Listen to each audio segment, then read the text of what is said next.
ॐ श्री गणेशाय नमः। श्री हनुमते नमः। श्री हनुमत् कवचम् अथ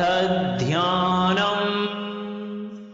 ध्यायेत् बालदिवाकरद्युतिनिभम्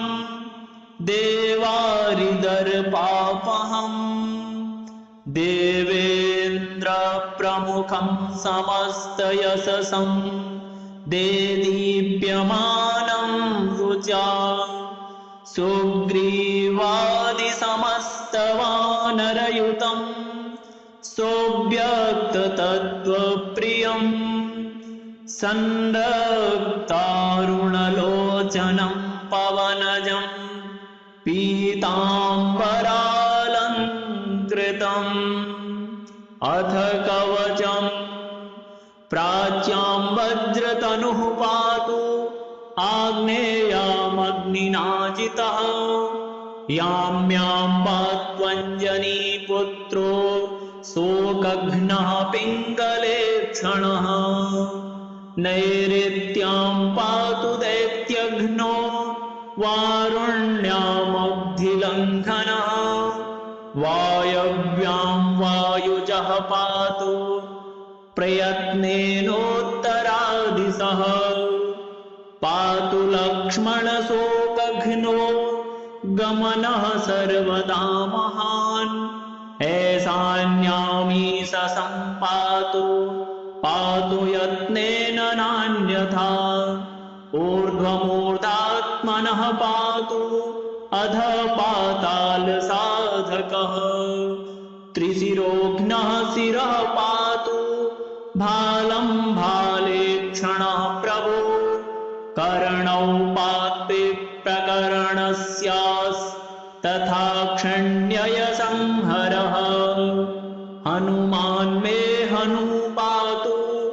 नासिकाङ्ग्रमनासिजित् चतुर्वक्त्रहरो वक्त्रं पातु दन्तानि सर्वदा शूलदृष्टाञ्जितः पातु जिह्वायां दैत्यजिह्वः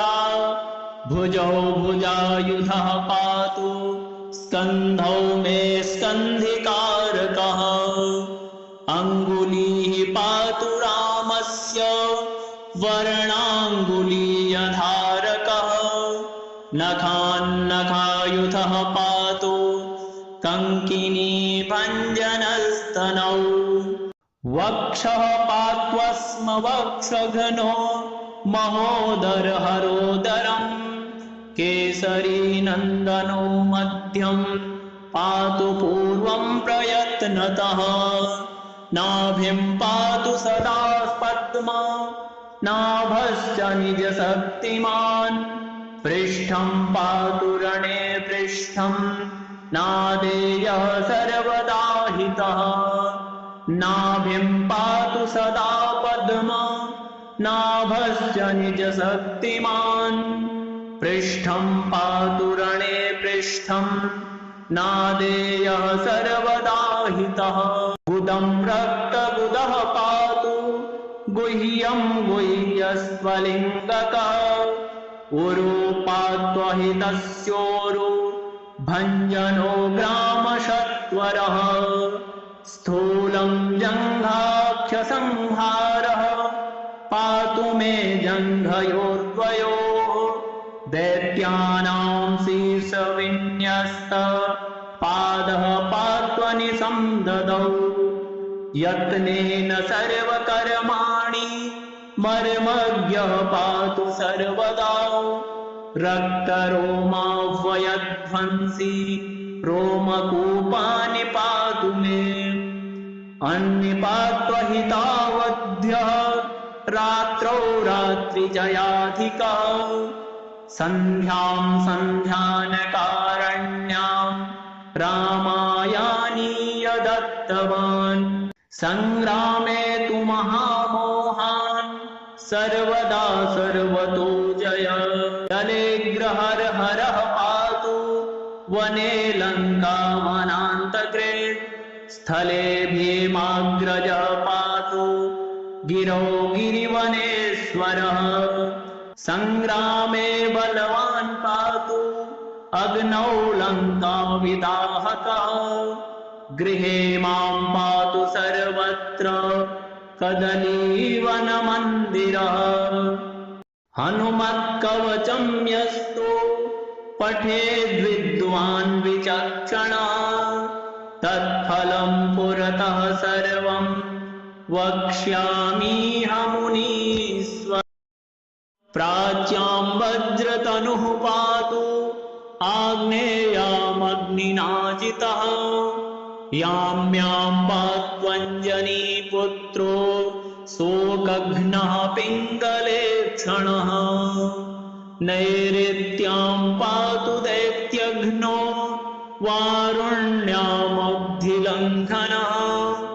वायव्यां वायुजः पातु प्रयत्नेनोत्तरादिशः पातु लक्ष्मणशोकघ्नो गमनः सर्वदा महान् ऐशान्यामीश सम्पातु पातु यत्नेन नान्यथा ऊर्ध्वमूर्धात्मनः पातु अधः पातालसाधकः त्रिशिरोघ्नः शिरः पातु भालं भालेक्षणः प्रभो कर्णौ पातु प्रकरणस्यास्तथा क्षण्यय संहरः हनुमान् मे हनु पातु नासिकाङ्घ्रमनासिजित् चतुर्वक्त्रहरो वक्त्रं पातु दन्तानि सर्वदा शूलदृष्टाञ्जितः पातु जिह्वायां दैत्यजिह्वः भुजौ भुजायुधः पातु स्कन्धौ मे स्कन्धिकारकः अङ्गुलीः पातु रामस्य वर्णाङ्गुलीयधारकः नखान्नखायुधः पातु कङ्किनी भञ्जनस्तनौ वक्षः पात्वस्म वक्षघ्नो महोदरहरोदरम् केसरी नन्दनो मध्यं पातु पूर्वं प्रयत्नतः नाभिं पातु सदा पद्मा नाभश्च निजशक्तिमान् पृष्ठं पातु रणे पृष्ठं नादेयः सर्वदा हितः नाभिं पातु सदा पद्मा नाभश्च निजशक्तिमान् पृष्ठं पातु रणे पृष्ठं नादेयः सर्वदा हितः गुदं रक्तगुदः पातु गुह्यं गुह्यस्त्वलिङ्गकः उरु पात्वहितस्योरु भञ्जनो ग्रामशत्वरः स्थूलं जङ्घाख्यसंहारः पातु मे जङ्घयोर्द्वयोः दैत्यानां शीर्षविन्यस्त पादः पात्वनिसंददौ यत्नेन सर्वकर्माणि मर्मज्ञः पातु सर्वदा रक्तरोमाह्वयध्वंसी रोमकूपानि पातु मे अन्निपात्वहितावध्यः रात्रौ रात्रिजयाधिकः सन्ध्यां सन्ध्यानकारण्यां रामायानीय दत्तवान् सङ्ग्रामे तु महामोहान् सर्वदा सर्वतो जय दलेग्रहरः पातु वने लङ्कावनान्तके स्थले भीमाग्रजः पातु गिरौ गिरिवनेश्वरः सङ्ग्रामे बलवान् पातु अग्नौ लङ्काविदाहकः गृहे मां पातु सर्वत्र कदलीवनमन्दिरः हनुमत्कवचं यस्तु पठेद्विद्वान् विचक्षणः तत्फलं पुरतः सर्वं वक्ष्यामीहमुनीश्वर प्राच्यां वज्रतनुः पातु आग्नेयामग्निनाजितः याम्यां पात्वञ्जनीपुत्रो शोकघ्नः पिङ्गलेक्षणः नैऋत्यां पातु दैत्यघ्नो वारुण्यामब्धिलङ्घनः वायव्यां वायुजः पातु प्रयत्नेनोत्तरादिशः पातु लक्ष्मणशोकघ्नो गमनः सर्वदा महान् ऐशान्यामीश सम्पातु पातु यत्नेन नान्यथा ऊर्ध्वमूर्धात्मनः पातु अधः पातालसाधकः त्रिशिरोघ्नः शिरः पातु भालं भालेक्षणः प्रभो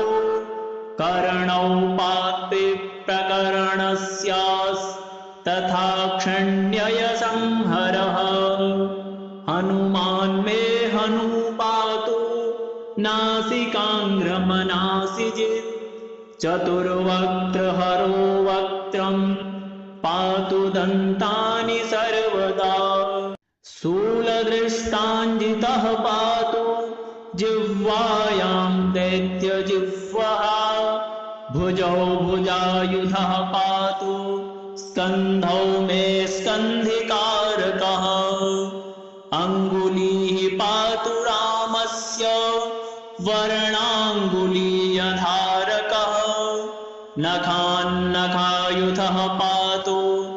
कङ्किनी भञ्जनस्तनौ वक्षः पात्वस्म वक्षघ्नो महोदरहरोदरम् केसरी नन्दनो मध्यं पातु पूर्वं प्रयत्नतः नाभिं पातु सदा पद्मा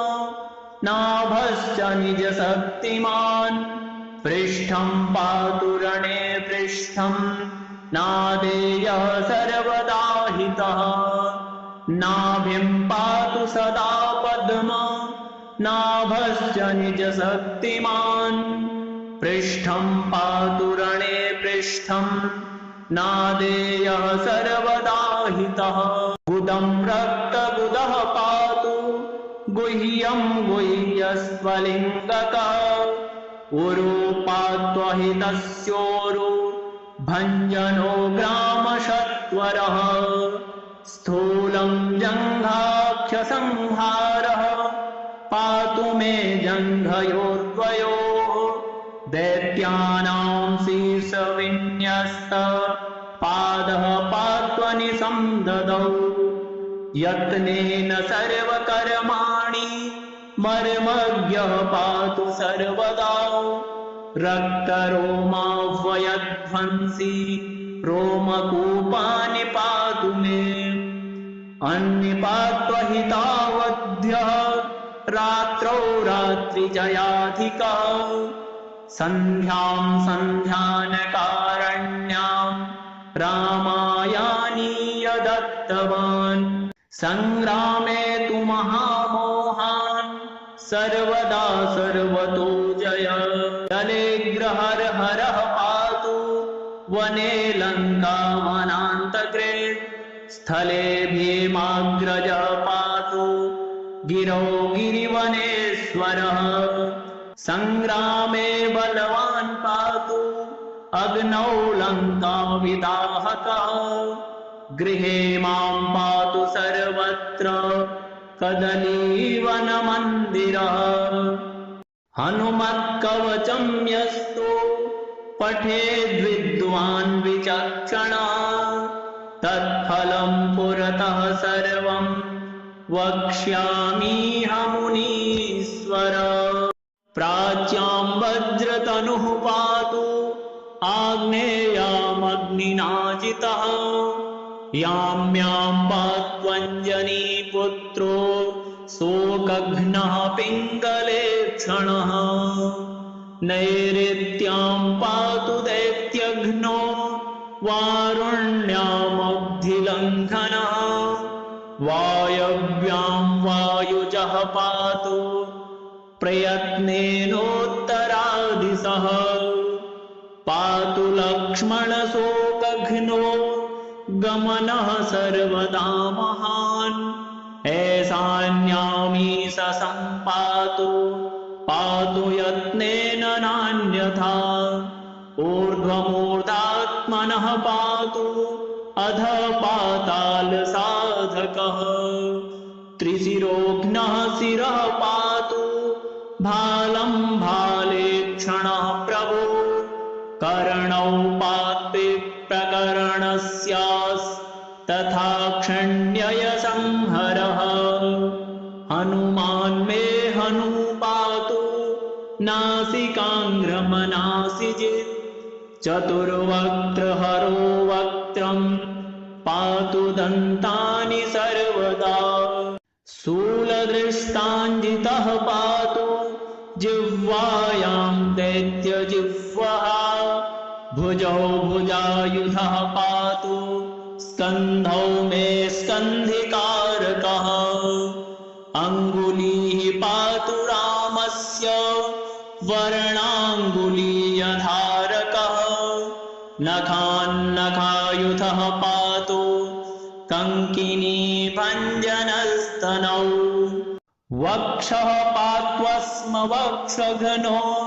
महोदरहरोदरम् केसरी नन्दनो मध्यं पातु पूर्वं प्रयत्नतः नाभिं पातु सदा पद्मा नाभश्च निजशक्तिमान् पृष्ठं पातु रणे पृष्ठं नादेयः सर्वदा हितः नाभिं पातु सदा पद्मा नाभश्च निजशक्तिमान् पृष्ठं पातु रणे पृष्ठं नादेयः सर्वदा हितः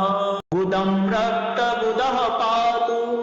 गुह्यं गुह्यस्वलिङ्गकः उरु पात्वहितस्योरु भञ्जनो ग्रामशत्वरः स्थूलं जङ्घाख्यसंहारः पातु मे जङ्घयोर्द्वयोः दैत्यानां शीर्षविन्यस्त पादः पात्वनिसंददौ यत्नेन सर्वकर्माणि मर्मज्ञः पातु सर्वदा रक्तरोमाव्यध्वंसी रोमकूपानि पातु मे अन्निपात्वहितावध्यः रात्रौ रात्रिजयाधिकः सन्ध्यां सन्ध्यानकारण्यां रामायानीय दत्तवान् संग्रामे तु महामोहान् सर्वदा सर्वतो जय जले ग्रहरहरः पातु वने लङ्का वनान्तरे स्थले भीमाग्रजः पातु गिरौ गिरिवनेश्वरः संग्रामे बलवान् पातु अग्नौ लङ्काविदाहकः गृहे मां पातु सर्वत्र कदलीवनमन्दिरः हनुमत्कवचं यस्तु पठेद्विद्वान् विचक्षणः तत्फलं पुरतः सर्वं वक्ष्यामीहमुनीश्वर प्राच्यां वज्रतनुः पातु आग्नेयामग्निनाजितः याम्यां पात्वञ्जनीपुत्रो शोकघ्नः पिङ्गलेक्षणः नैऋत्यां पातु दैत्यघ्नो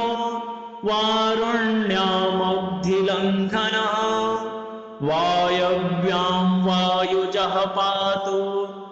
प्रयत्नेनोत्तरादिशः पातु लक्ष्मणशोकघ्नो गमनः सर्वदा महान् ऐशान्यामीश सम्पातु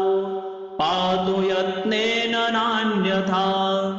ऊर्ध्वमूर्धात्मनः पातु अध पातालसाधकः त्रिशिरोघ्नः शिरः पातु भालं भालेक्षणः प्रभो कर्णौ पात्वे प्रकरणस्यास्तथा क्षण्यय संहरः हनुमान् मे हनुपातु नासिकाङ्ग्रमनासिजित् चतुर्वक्त्रहरो वक्त्रं पातु दन्तानि सर्वदा शूलदृष्टाञ्जितः पातु जिह्वायां दैत्यजिह्वः भुजौ भुजायुधः पातु स्कन्धौ मे स्कन्धिकारकः अङ्गुलीः पातु रामस्य वर्णाङ्गुलीयधारकः नखान्नखायुधः पातु कङ्किनी भञ्जनस्तनौ वक्षः पात्वस्म वक्षघ्नो महोदरहरोदरम् केसरी नन्दनो मध्यं पातु पूर्वं प्रयत्नतः नाभिं पातु सदा पद्मा नाभश्च निजशक्तिमान् पृष्ठं पातु रणे पृष्ठं नादेयः सर्वदा हितः नाभिं पातु सदा पद्मा नाभश्च निजशक्तिमान् पृष्ठं पातु रणे पृष्ठं नादेयः सर्वदा हितः गुदं रक्तगुदः पातु गुह्यं गुह्यस्त्वलिङ्गकः उरु पात्वहितस्योरु भञ्जनो ग्रामशत्वरः स्थूलं जङ्घाख्यसंहारः पातु मे जङ्घयोर्द्वयोः दैत्यानां शीर्षविन्यस्त पादः पात्वनिसंददौ यत्नेन सर्वकर्माणि मर्मज्ञः पातु सर्वदा रक्तरोमाह्वयध्वंसी रोमकूपानि पातु मे अन्निपात्वहितावध्यः रात्रौ रात्रिजयाधिकः सन्ध्यां सन्ध्यानकारण्यां रामायानीय दत्तवान् संग्रामे तु महामोहान् सर्वदा सर्वतो जय जले ग्रहरहरः पातु वने लङ्का वनान्तके स्थले भीमाग्रजः पातु गिरौ गिरिवनेश्वरः संग्रामे बलवान् पातु अग्नौ लङ्काविदाहकः गृहे मां पातु सर्वत्र कदलीवनमन्दिरः हनुमत्कवचं यस्तु पठेद्विद्वान् विचक्षणः तत्फलं पुरतः सर्वं वक्ष्यामीह मुनीश्वर प्राच्यां वज्रतनुः पातु आग्नेयामग्निनाजितः याम्यां पात्वञ्जनीपुत्रो शोकघ्नः पिङ्गलेक्षणः नैऋत्यां पातु दैत्यघ्नो वारुण्यामब्धिलङ्घनः वायव्यां वायुजः पातु प्रयत्नेनोत्तरादिशः पातु लक्ष्मणशोकघ्नो गमनः सर्वदा महान् ऐशान्यामीश सम्पातु पातु यत्नेन नान्यथा ऊर्ध्वमूर्धात्मनः पातु अध पातालसाधकः त्रिशिरोघ्नः शिरः पातु भालं भालेक्षणः प्रभो कर्णौ पात्वे प्रकरणस्यास्तथा क्षण्यय संहरः हनुमान् मे हनुपातु नासिकाङ्ग्रमनासिजित् चतुर्वक्त्रहरो वक्त्रं पातु दन्तानि सर्वदा शूलदृष्टाञ्जितः पातु जिह्वायां दैत्यजिह्वः भुजौ भुजायुधः पातु स्कन्धौ मे स्कन्धिकारकः अङ्गुलीः पातु रामस्य वर्णाङ्गुलीयधारकः नखान्नखायुधः पातु कङ्किनी भञ्जनस्तनौ वक्षः पात्वस्म वक्षघ्नो महोदरहरोदरम् केसरी नन्दनो मध्यं पातु पूर्वं प्रयत्नतः नाभिं पातु सदा पद्मा नाभश्च निजशक्तिमान् पृष्ठं पातु रणे पृष्ठं नादेयः सर्वदा हितः नाभिं पातु सदा पद्मा नाभश्च निजशक्तिमान् पृष्ठं पातु रणे पृष्ठं नादेयः सर्वदा हितः गुदं रक्तगुदः पातु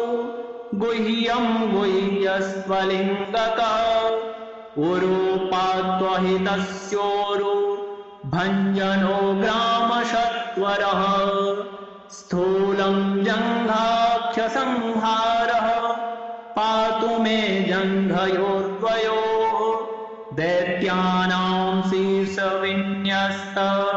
पादः पात्वनिसंददौ यत्नेन सर्वकर्माणि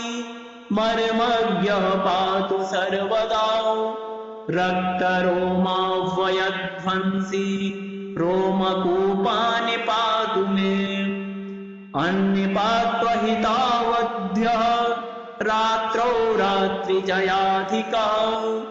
सन्ध्यां सन्ध्यानकारण्यां रामायानीय दत्तवान् संग्रामे तु महामोहान् सर्वदा सर्वतो जय जलेग्रहरहरः पातु वने लङ्का वनान्तके स्थले भीमाग्रजः पातु गिरौ गिरिवनेश्वरः संग्रामे बलवान् पातु अग्नौ लङ्काविदाहकः गृहे मां पातु सर्वत्र कदलीवनमन्दिरः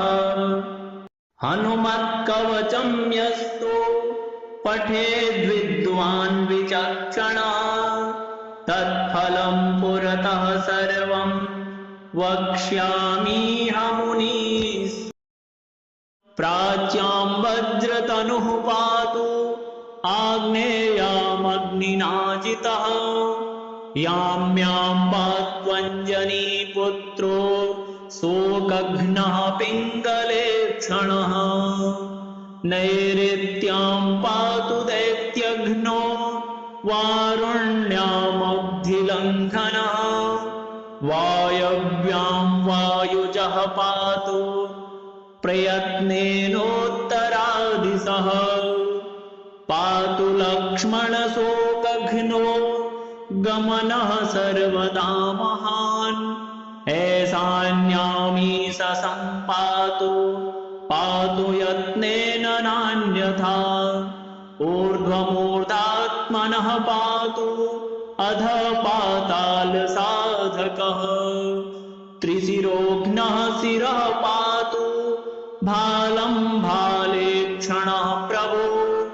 कर्णौ पात्वे प्रकरणस्यास्तथा क्षण्यय संहरः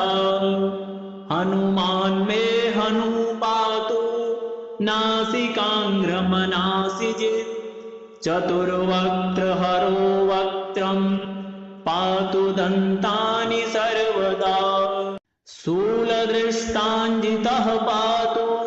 जिह्वायां दैत्यजिह्वः भुजौ भुजायुधः पातु स्कन्धौ मे स्कन्धिकारकः अङ्गुलीः पातु रामस्य वर्णाङ्गुली संहारकः नखान्नखायुधः पातु कङ्किनी भञ्जनस्तनौ वक्षः पात्वस्म वक्षघ्नो महोदरहरोदरम् केसरी नन्दनो मध्यं पातु पूर्वं प्रयत्नतः नाभिं पातु सदा पद्मा नाभश्च निजशक्तिमान् पृष्ठं पातु रणे पृष्ठं नादेयः सर्वदा हितः नाभिं पातु सदा पद्मा नाभश्च निजशक्तिमान् पृष्ठं पातु रणे पृष्ठं नादेयः सर्वदा हितः गुदं रक्तगुदः पातु गुह्यं गुह्यस्वलिङ्गकः उरु पात्वहितस्योरु भञ्जनो ग्रामशत्वरः स्थूलं जङ्घाख्यसंहारः पातु मे जङ्घयोर्द्वयोः दैत्यानां शीर्षविन्यस्त पादः पात्वनिसंददौ यत्नेन सर्वकर्माणि मर्मज्ञः पातु सर्वदा रक्तरोमाह्वयध्वंसी रोमकूपानि पातु मे अन्निपात्वहितावध्यः रात्रौ रात्रिजयाधिकः सन्ध्यां सन्ध्यानकारण्यां रामायानीय दत्तवान् संग्रामे तु महामोहान् सर्वदा सर्वतो जय जले ग्रहरहरः पातु वने लङ्का वनान्तके स्थले भीमाग्रजः पातु गिरौ गिरिवनेश्वरः संग्रामे बलवान् पातु अग्नौ लङ्काविदाहकः गृहे मां पातु सर्वत्र कदलीवनमन्दिरः हनुमत्कवचं यस्तु पठेद्विद्वान् विचक्षणः तत्फलं पुरतः सर्वं वक्ष्यामि मुनीन्